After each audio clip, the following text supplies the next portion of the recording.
Bienvenidos a HC con una visión donde estamos apasionados por el cuidado de la vida en el trabajo. En esta oportunidad tenemos un invitado muy especial junto con la colaboración de la doctora Diana Cuervo, que ya la hemos tenido en videos anteriores. El invitado súper especial es el doctor médico epidemiólogo, el doctor Cristian Pallares, quien es a su vez profesor de la Universidad Javeriana, la Universidad del Bosque, en el área de la Escuela de Salud Pública. Entonces, pues tenemos el gusto acá de tenerlos en el canal. Bienvenidos a los dos. Muchísimas gracias por la invitación. Para mí es un gusto. Doctor, muchísimas gracias por atender este espacio. Sabemos que, igual que nosotros, el objetivo es poder darle una información, sobre todo científica, a toda la población colombiana, pues en este caso especialmente a la trabajadora, sobre todo este tema de elementos de protección, y es como en lo que nos vamos a centrar para poder aclarar todos esos mitos y todas esas dudas que sabemos que el doctor tiene todo el conocimiento y ha investigado un montón acerca de este tema. Entonces, pues, si quieren, empecemos por uno de los temas como que nos da más angustia, que es el tema de los tapabocas. Si quiere, cuéntenos cómo es su percepción de lo que está viendo que se está legislando, de lo que se está usando, pues enfocado en los trabajadores. Bueno, el tema de los tapabocas es sin lugar a dudas uno de los dolores de cabeza que hemos tenido en el marco de esta pandemia. La razón es porque muchas personas han creído que el tapabocas es un elemento de protección personal salvador que una vez se lo colocan los hace inmunes al virus y olvidan que las dos estrategias más importantes para la contención del coronavirus son el lavado de manos o la fricción de manos con solución alcohólica, la higiene de manos y el distanciamiento físico. Eso es supremamente importante porque la gente usa el tapabocas y cree que el tapabocas le da ese pase libre para acercársele a otra persona, para tocar a otra persona, y esto no es así. Sí, eso es súper importante hacer la claridad, y sin embargo pues seguimos hablando de tapabocas, que es como el tema que queremos que nos aclare, y también obviamente de los otros elementos de protección personal que vamos a ver más adelante. Hemos encontrado, creo que la mayoría de los responsables de trabajo, varias gráficas que comparan los respiradores con las mascarillas, y como que las mascarillas no sirven para nada, por decirlo así. Es que es para otro contexto. Sí. Entonces sí es importante como que nos aclares eso, porque uno se siente obviamente responsable de dar un concepto técnico, y uno dice, si esto me dice que no sirve para nada, pues muchísimo menos, pues o sea, la quirúrgica, muchísimo menos entonces la de tela. Entonces ahí queda uno como que no sé ni qué recomendar. Y miren que es una pregunta muy válida porque el comportamiento producto del miedo de la gente ha hecho que lo que al principio funcionaba, que era un tapabocas, ya no sirva para nada. Ahora las N95 tampoco ya sirven para nada, y ahora lo que la gente quiere es unas full face o unas middle face de esas P100 que son como si fuera una hormiga aquí con los dos filtros a los lados. Lo que la gente no sabe es que la mascarilla quirúrgica, y tan sencillita como está, tiene evidencia científica desde hace más de 20 años de que efectivamente funciona, inclusive con coronavirus. No con el SARS-CoV-2, pero es que el SARS-CoV-2 hace parte de una familia que históricamente conocemos desde 1960. Un estudio muy importante que salió ahora en marzo del 2020 muestra cómo en pacientes con infección activa por SARS-CoV-1 para procedimientos que no generan aerosoles, la mascarilla quirúrgica comparada con la mascarilla de alta eficiencia N95 tienen el mismo factor protector, o sea, para el cuidado convencional de un paciente. Es evidencia científica sólida, es una revisión sistemática de metaanálisis del Clinical Infectious Disease que fue publicada hace 3 años en trabajadores de la salud. Lo que pasa es que es difícil cuando la gente tiene miedo y permite que el miedo ejerza un poder sobre ellos y entonces se pierden todos los argumentos científicos y lo que reina es el miedo. Tener miedo está bien y uno tiene que validarle el sentimiento a las personas. Todos tenemos miedo porque es una situación diferente, es una situación que nunca nos había tocado vivir, pero dejarse gobernar por el miedo y desconocer la evidencia científica. Y la verdad es que la mascarilla funciona y la mascarilla en pacientes con diagnóstico de SARS-CoV-2 en procedimientos que no generan aerosoles funciona y está demostrado, no es algo que nos estamos inventando nosotros, tiene evidencia científica. Lo que pasa es que el tema de la aerolización ya es una cosa distinta y respirar no es generar aerosoles, ¿no? Porque ahora todo se volvió generador de aerosoles. Atender una consulta con un paciente que no está tosiendo es generador de aerosoles. Y entonces en un paciente que no tosa, ¿yo por qué voy a usar una mascarilla de alta eficiencia N95? Si con una mascarilla quirúrgica que tenga el paciente y que tenga yo, vamos a estar protegidos. Yo no voy a intubar al paciente en una consulta externa, ni lo voy a reanimar, pues tengo que ser muy de malas que el paciente me haga un código azul en plena consulta externa. ¿Ya? Entonces, es no negar la evidencia científica que es sólida con respecto al uso de la mascarilla comparada con la N95. Ahora, para esos fanáticos de las mascarillas full face o de las mascarillas P100, les quiero contar que comparado con la N95, mejor dicho, lo que hay es evidencia para divertirse, porque han sido comparados desde hace más de 40 años. Desde hace demasiado tiempo se comparó inclusive para filtración con gases las mascarillas de alta eficiencia N95 con estas mascarillas elastoméricas. Y las N95 en términos de filtración de partículas, inclusive menores de 0.06 micras, que es un tamaño inferior al tamaño del coronavirus, funcionan perfectamente. Y de eso hay toda la evidencia científica publicada y sólida. Lo que pasa es que yo siempre menciono que los asiáticos nos hicieron tanto daño con esos videos donde se colocan una cantidad de elementos de protección personal, 3 batas encima, 2 overoles, estas mascarillas elastoméricas, y la gente se quedó con esa imagen mental en la cabeza y creen que necesitan eso para trabajar. Y gracias a Dios, el mes pasado salió una revisión sistemática de metaanálisis de Cochrane que reúne toda la evidencia del uso de elementos de protección personal en infecciones virales, incluyendo infecciones por coronavirus, y sacó la gran conclusión de que cubrirse más partes del cuerpo no es mejor y que, por el contrario, usar elementos de protección personal de una manera inapropiada aumenta hasta el 50% el riesgo de que te contagies. Eso ya es una evidencia que yo creo que todos estábamos esperando finalmente que saliera más evidencia sólida, que Cochrane hiciera esta revisión sistemática de metaanálisis para que mostrara que efectivamente ponerte más cosas no te va a proteger, por el contrario va a jugar en contra tuya, y que no podemos olvidar la plausibilidad biológica del contagio, de cómo es realmente la forma de contagiarse, que no es una forma mágica ni es una forma desconocida, porque al fin y al cabo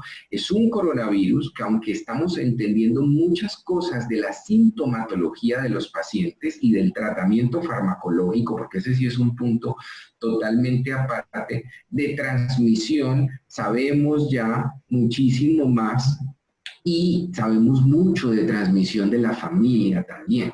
Y la transmisión en enfermedades infecciosas no va cambiando de un día para otro. Se requiere mucho tiempo para que algunas de estas pautas cambien. Entonces creo que es sopesar un poco el miedo que muchas personas tienen versus toda la evidencia científica y actuar siguiendo instrucciones de acuerdo a protocolos sólidos, protocolos con buen nivel de evidencia. Doctor, lo vimos en una charla técnica que también dio acerca del tiempo de inactivación del coronavirus en las superficies. Y usted comentaba pues algo particular sobre el tiempo que dura el coronavirus en los tapabocas. Pues para que nos cuente ese aspecto y también nos lo enlace con, digamos, si yo, por ejemplo, como trabajador, no de la salud, sino un trabajador de otra industria, utilizo el tapabocas, de pronto tengo alguna contaminación y no tengo los cuidados y vuelvo y lo utilizo, por eso es que usted también referencia el tema de cambio, entonces para que nos cuente ese pedazo. Los coronavirus y el SARS-CoV-2, puntualmente hablando, puede sobrevivir horas, inclusive días, en algunas superficies inanimadas. Las mascarillas quirúrgicas fueron evaluadas en varias publicaciones. Lancet agrupó todas esas publicaciones hace un poquito más de un mes y medio, mostrándonos cómo con una temperatura entre 21 y 23 grados a una humedad relativa que puede ir hasta 65%, el SARS-CoV-2 podría sobrevivir 7 días en una mascarilla. Y ahí tengo algo que decirles porque la Organización Mundial de la Salud hace poco, menos de una semana, se pronunció diciendo que no había evidencia suficiente que mostrara la transmisión de objetos inanimados a personas. Pero yo les quiero decir que en el ambiente hospitalario esto tiene evidencia desde hace más de 25 años. O sea, eso pasa. Eso pasa y si tú tienes una mascarilla quirúrgica contaminada y te estás tocando constantemente y te tocas las mucosas, allí esa es la puerta de entrada perfecta. Y para los que de pronto sean muy escépticos y no lo vean así, piensen en los resfriados comunes. ¿Cómo se contagia uno con otra persona de un resfriado común? Porque tosen o estornudan y te dan la mano y después tú te llevas la mano a la cara. Es exactamente lo mismo. Las infecciones virales son altamente contagiosas por eso. Piensen en un escenario donde llega un compañero del trabajo con gripa y el que comparte más con ese compañero de trabajo, a ese es al que se le pega la gripa. Y es precisamente por eso que uno siempre, perdónenme el término, a un griposo le dice, aléjese de ahí y cúbrase cuando estornuda. Es exactamente la misma, exactamente el mismo mecanismo de transmisión, funciona de la misma manera. Entonces, si tu tapabocas está contaminado o si tú estás en superficies que estás muy contaminadas, se necesita de poca carga de viriones para que tú toques esa superficie y te lleves la mano a la cara y te contagies. Es simplemente cuestión de tiempo de que eso ocurra y ahí me da mucha pena con la Organización Mundial de la Salud, pero a nivel intrahospitalario esta tesis se ha comprobado desde hace más de 25 años. Es la razón por la cual nosotros en el ambiente hospitalario hacemos precauciones por contacto, porque sabemos que el contacto efectivamente es una fuente de contagio y el ámbito por fuera es exactamente el mismo por dentro de si alguien tosiera o estornudara, contaminara algo y tú inmediatamente llegaras a tocarlo y te tocara la cara o con tus manos contagiadas, contaminadas, te rascaras los ojos o hicieras ese tipo de cosas. Una mascarilla quirúrgica nos da la misma protección que un tapabocas de tela antifluido. Sí, si la mascarilla, si el tapabocas de tela es antifluido, efectivamente, sí, porque va a funcionarte como una barrera. Recordemos que la mascarilla quirúrgica no es un respirador, porque no es un respirador. Los respiradores son una familia distinta, por eso ustedes ven que todos los respiradores hacen sello, las N95, las R95, las máscaras elastoméricas, pero un tapabocas no es un respirador. Entonces, si te funciona como una barrera, o sea, de hecho, ustedes han visto que en los países más pobres usan plástico, usan bolsas de plástico para hacer mascarillas quirúrgicas. Es una barrera. Si funciona como una, lo que pasa es que es imposible respirar con una mascarilla una mascarilla de plástico. Pero si funciona como una barrera, te va a funcionar porque el objetivo de la mascarilla quirúrgica siempre ha sido que funcione como una barrera, no que funcione como un respirador, o sea, no que filtre tu aire, sino que impida que tu tos o tus estornudos impacten directamente sobre otra persona o sobre un campo quirúrgico, por ejemplo, para cirugía, este tipo de cosas.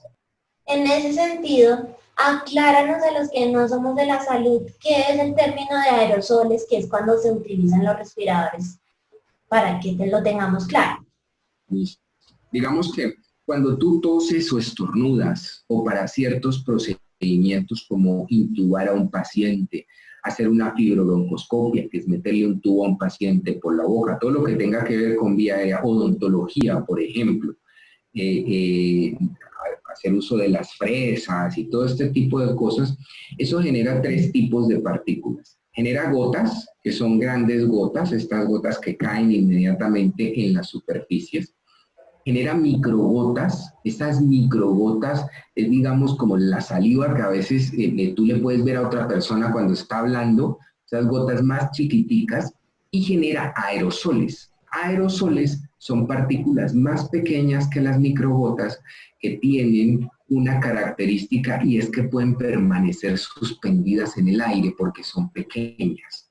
Evidentemente los aerosoles no son necesariamente el virus estando en el aire todo el tiempo, porque el virus se combina, el virus genera movimientos en el aire y choca con el oxígeno, con el hidrógeno, con el argón, choca con los componentes del aire.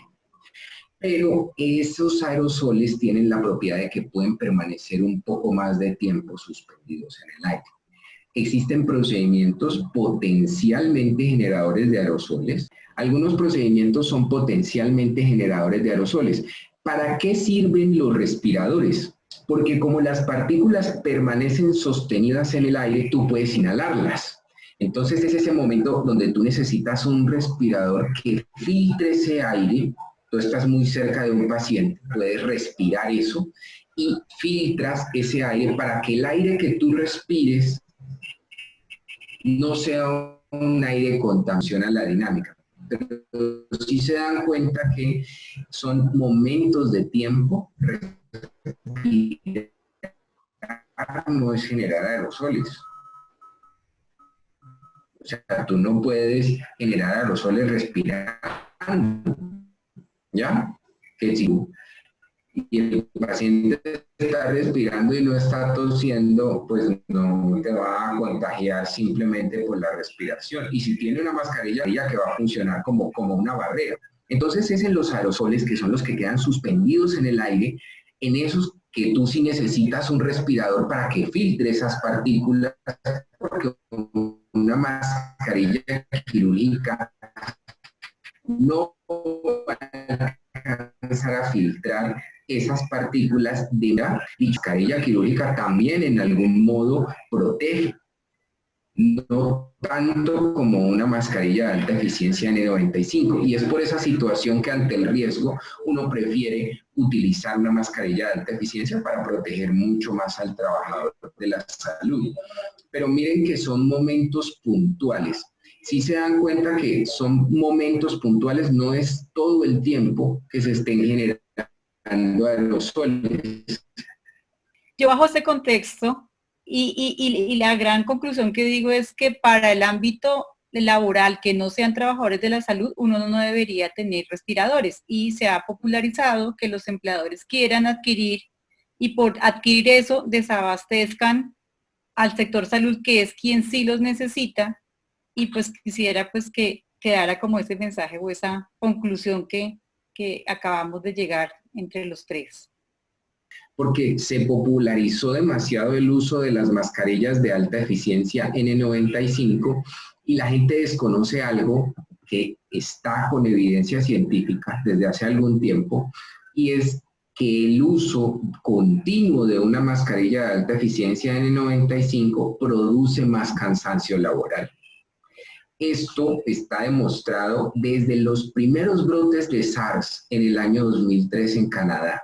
Y hay estudios bellísimos que muestran cómo los trabajadores de la salud que usaron continuamente una mascarilla de alta eficiencia N95 no se protegieron más contra el riesgo. Miren lo curioso de la evidencia, no se protegieron más, porque uno pensaría, la estás usando todo el tiempo, te vas a proteger más. No fue un factor protector, pero por el contrario fue un factor de riesgo, primero para el contagio, porque si con un tapabocas te tocas, con una N95 sí que es cierto, porque la N95 es un respirador. Entonces el aire se empieza a calentar, tú estás respirando a través de otra cosa. Entonces, evidentemente los respiradores molestan mucho más. Quien haya usado más de 10 minutos una N95 sabe de lo que estoy hablando. Uno empieza a ahogarse, uno empieza a sentirse ahogado. Y adicionalmente, porque con el respirador tú vas a cansarte mucho más. Te vas a cansar mucho más porque es más difícil respirar. Entonces, en los trabajadores de la salud, el uso continuo mostró más incremento de la cefalea y también mostró más incremento del cansancio laboral, que es lo que la gente desconoce. O sea, tú 8 horas con una mascarilla de alta eficiencia todo el tiempo. No, después del tercer día de una jornada de trabajo, después no llegas ni a la semana tolerando eso todo el tiempo.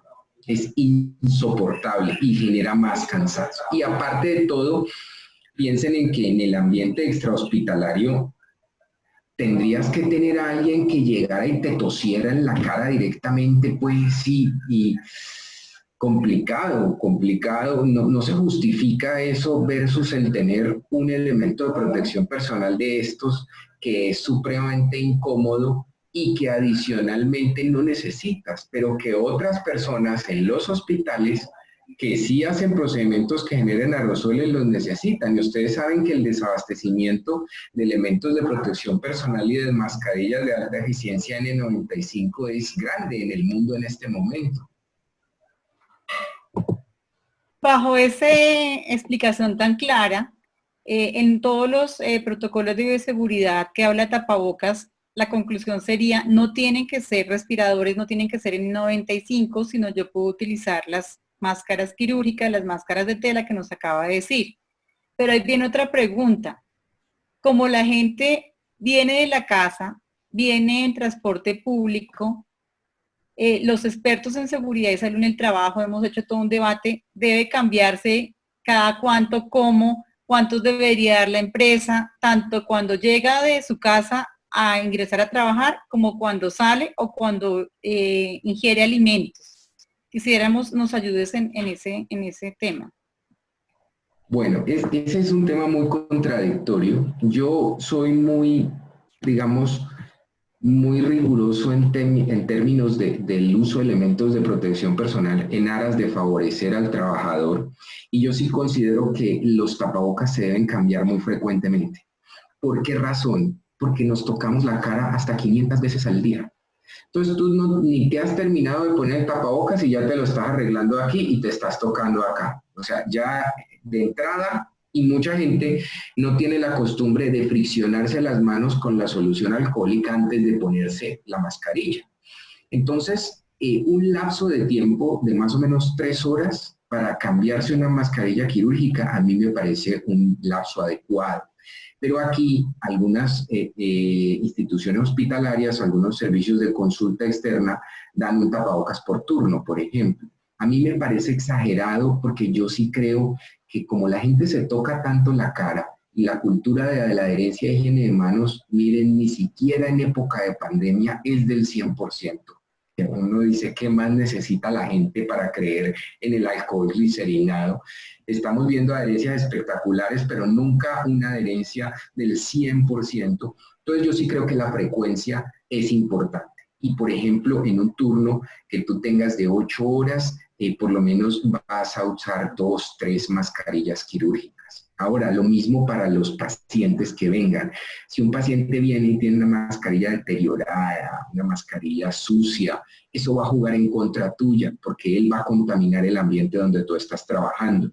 Entonces, para los pacientes y la familia también es importante si esas mascarillas están en mal estado o son mascarillas de tela que no son impermeables, suministrarle una mascarilla por el bien de uno mismo, porque recuerden que si te tose encima va a contaminarte el ambiente y esas gotas van a llegar a ti directamente, y decirles que se friccionen las manos antes de entrar en la consulta. Así frena uno en parte la transmisión de una manera contundente y sin necesidad de tener que ir a los extremos. También aprovecho para insistir en que el distanciamiento físico es la clave. Entonces, por ejemplo, en los trabajos, esos cafetines con muchas personas compartiendo, que van y se toman el tintico, que van y desayunan, eso en este momento de pandemia está proscrito. Eso no lo podemos hacer con tapabocas, así tenga usted, mejor dicho, lo que tenga, usted no puede acercársele a la gente. Yo siempre me digo que si tú quieres saber que también lo estás haciendo, piensa en que si hoy tuvieras coronavirus, ¿cuántos contactos estrechos darías? Entonces, si tú estás dando más de un contacto estrecho, lo estás haciendo mal. Porque hay que tener el menor número posible de contactos estrechos. Que tú digas, me dio coronavirus y mis contactos estrechos son una, máximo 2 personas, no tengo más contactos estrechos. Obviamente la gente que vive en sus casas y tiene familias numerosas, pues va a generar una cantidad de contactos estrechos. Pero pues ahí eso sí no es negociable, aunque algunos médicos, ustedes lo saben, han optado por irse a vivir a otras partes para precisamente evitar el número de contactos estrechos. Digamos, nosotros como responsables del área de seguridad y salud en el trabajo, vemos cuáles son los requisitos o requerimientos técnicos que tenemos que cumplir para comprar tapabocas. Pensando en los tapabocas de tela, nosotros pues digamos que lo que conocemos es que tienen que tener un registro INVIMA. Pues no sé si ese registro INVIMA nos da el número, o en la ficha técnica debe decir el número de lavadas, o usted qué nos aconseja al respecto. Digamos que es una pregunta difícil. ¿Por qué razón? Porque, claro, idealmente uno quisiera que todos tuvieran registro INVIMA, pero hay un consumo tan excesivo y hay una escasez tan grande que muchas personas están haciendo tapabocas de tela laminada o de tela antifluido, de tela impermeable. Entonces, esos no van a tener, digamos, el registro INVIMA y ahí va a ser complicado porque hay instituciones en las que nos estamos gastando 1.500 tapabocas al día. Entonces, imagínate, para poder tener, digamos, el que cumpla todas las especificaciones, yo creo que algo importante es hacerle la prueba con agua o con un atomizador con spray y mirar si efectivamente funciona como una barrera o no. Y el segundo es el ajuste anatómico, pero no en términos de sello, porque he visto estas últimas semanas a la gente muy confundida creyendo que una mascarilla quirúrgica les tiene que hacer sello en la cara. Eso es imposible, eso no va a pasar. No en temas de sello, sino en temas del ajuste anatómico, que las tiras no molesten las orejas, por ejemplo, no vaya a terminar uno orejón porque la tira sea como de esos antifaces de fiesta, pues, y termine acabándote la oreja, que la mascarilla sea grande, que pueda cubrirte nariz y boca de una manera apropiada, ¿no? Que no sea tan desproporcionada en la medida. Creo que uno podría hacer un chequeo de este tipo para poder tener más opciones, porque de lo contrario, si digamos nos ceñimos mucho a la norma de que deben tener el registro INVIMA, de que algunas personas van a tener problemas porque no se van a quedar sin proveedores. Eso sería lo ideal, pero digamos que el tapabocas con que cumpla esos requisitos funcionaría perfectamente. Y es muy válida tu pregunta porque algunas personas creen que las mascarillas quirúrgicas deben tener 3 capas, como las convencionales que nosotros utilizamos, y eso no es cierto tampoco. La mascarilla es una barrera, y en la medida que sea una barrera, más cómoda alguna, más incómoda otra, pero siendo una barrera va a funcionar perfecto. Doctor, muchísimas gracias por la aclaración. Nosotros en el ámbito empresarial tenemos unas figuras que son los brigadistas. Y pues en el entendido que puede ser que haya un caso sospechoso, entonces nos quedamos cortos en recomendar, si nos pasa lo que pasa en el ámbito médico, creemos que es mejor. ¿Qué elementos de protección personal deberían tener estos brigadistas? Porque son como primeros respondientes de un tema de primeros auxilios en las empresas. Digamos que es quizá un punto complejo. ¿Por qué? Porque los elementos de protección personal se evalúan de acuerdo al riesgo de exposición que uno tenga. Y evidentemente un brigadista que va a dar primeros auxilios a una persona, pues va a tener toda la exposición del mundo. sobre todo si ese brigadista termina dando reanimación cardiopulmonar, por ejemplo, que es un procedimiento que genera aerosoles. Darle masaje cardíaco a alguien en el pecho genera aerolización, eso está demostrado. Creo que un brigadista debería tener elementos de protección personal para esta situación que funcionaran como las precauciones de contacto y las precauciones de gotas que normalmente uno tendría. ¿Qué quiere decir eso?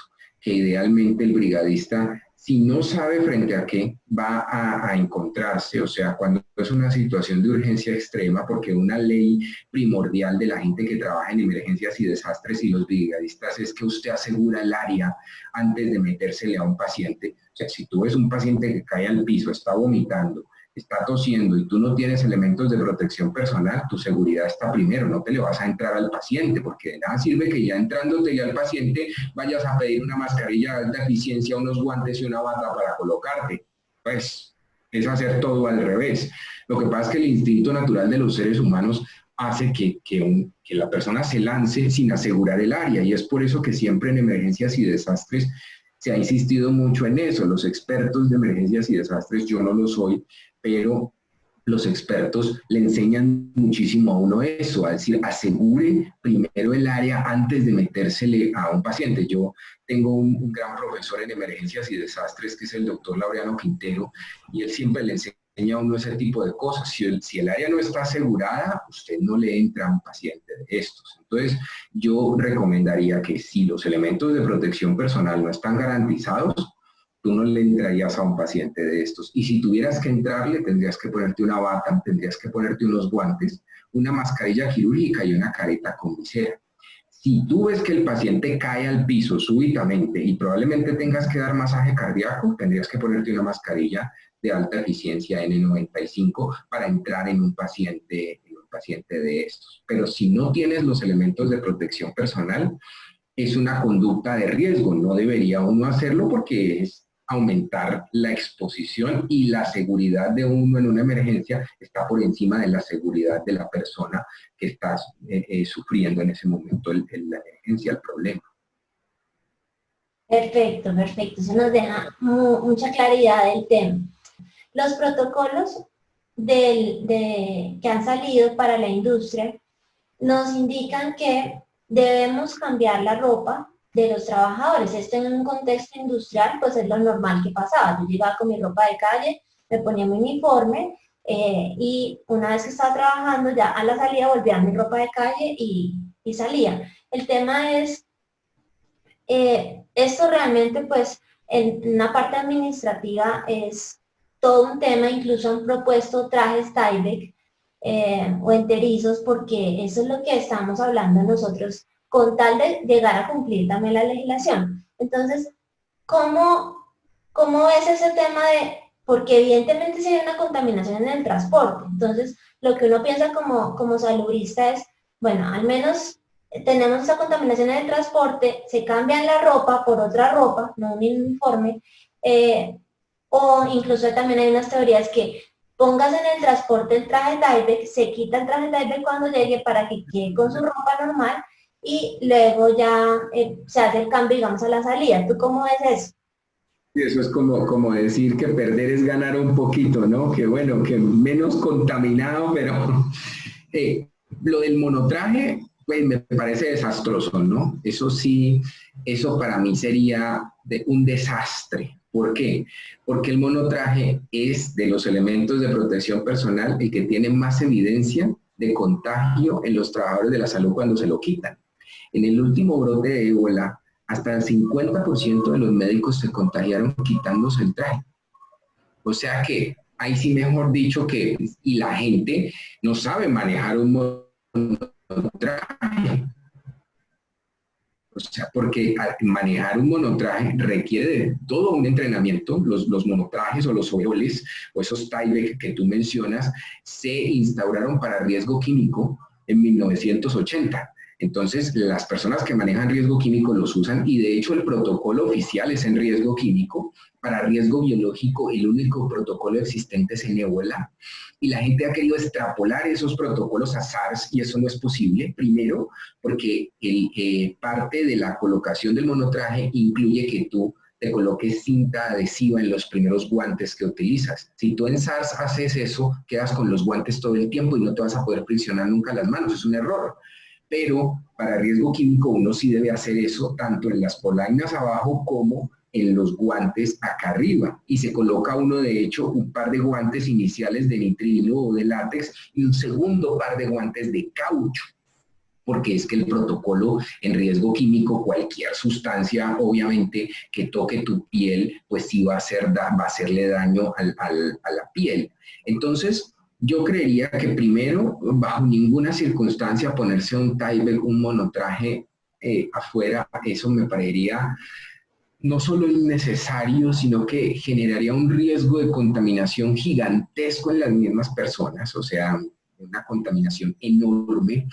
Y yo, la verdad, sí creo que el cambio de la ropa tiene literatura gris de evidencia. No tiene evidencia científica suficiente, lastimosamente está normado y entonces ahí lidiar con la norma es complicado, pero la verdad es que la evidencia científica del cambio de la ropa es pobre, pobre, inclusive en los escenarios hospitalarios.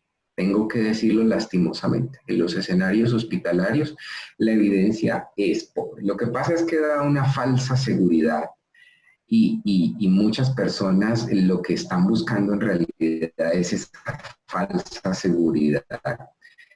Y da una falsa seguridad gigantesca porque la gente se cambia el traje y entonces dicen, bueno, ya me cambié, ya salí de mi trabajo, estoy sin ningún problema. Y entonces ahí es que la gente se contagia, porque entonces creen, ya salí de mi trabajo, entonces puedo ir a saludar, a hacer reuniones, a visitar, y ese es el momento donde está la noxa del contagio. Respecto también a la ropa, hay alternativas, no como las cabinas de desinfección, que ahí tenemos un video con toda la evidencia científica que no se deben utilizar en personas, sino respecto a atomizar las personas con alcohol. ¿Cómo lo ve usted? ¿Es efectivo respecto a inactivar el virus de la ropa?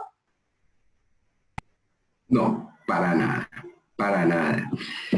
Gracias a Dios el ministerio sacó un documento respecto a eso porque la gente en este país se estaba volviendo loca comprando esas COVID-cabinas, pues, y este tipo de cosas que sanitizan. El rocío de desinfectante no genera limpieza y desinfección adecuada.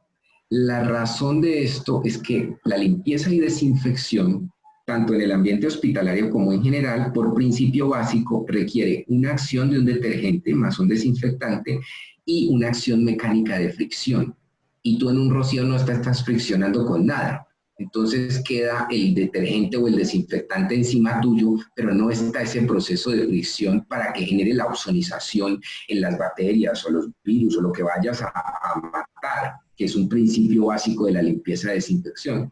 El segundo son las concentraciones, porque las concentraciones son bajas. Y entonces si las concentraciones son tan bajas para no hacerte daño en tus mucosas ni irritarte, pues no van a ser tampoco le van a hacer daño al patógeno que tú quieras erradicar. Entonces, no tiene ningún sentido hacerle aspersión a alguien, salvo el riesgo de que le hagas aspersión a una concentración importante y termines generándole un daño en una mucosa, una lesión en los ojos o algo a una persona. Si le vas a echar alcohol directamente, por ejemplo, si tú lo rocías con alcohol al 70, el alcohol al 70 es altamente irritante para las conjuntivas y para la mucosa.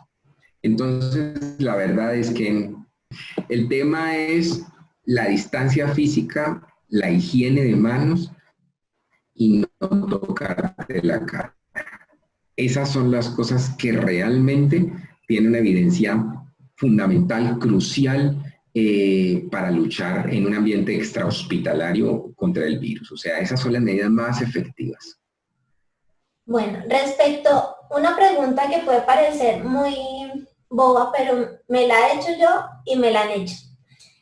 Si la persona tiene careta ¿Debe utilizar tapabocas o no? Porque finalmente el tapabocas que está utilizando es simplemente para no contagiar al otro. Quedaría en la careta. ¿Qué nos dices acerca de eso? Sí, no, no es una pregunta para nada boba. De hecho, ha sido una pregunta objeto de investigación, porque hay varios estudios en infecciones virales y hay una revisión sistemática muy bonita de eso, que muestran si la careta grande con una visera era suficiente o la mascarilla quirúrgica daba una protección adicional. Nunca se ha podido demostrar si la careta es suficiente, porque la careta se ha enfocado mucho en la transmisión a través de las gotas en las conjuntivas. Pero lo que sí se ha demostrado es que probablemente la mascarilla, que tiene un efecto bilateral, porque también tú puedes toserle a un paciente, va a darle más seguridad al paciente.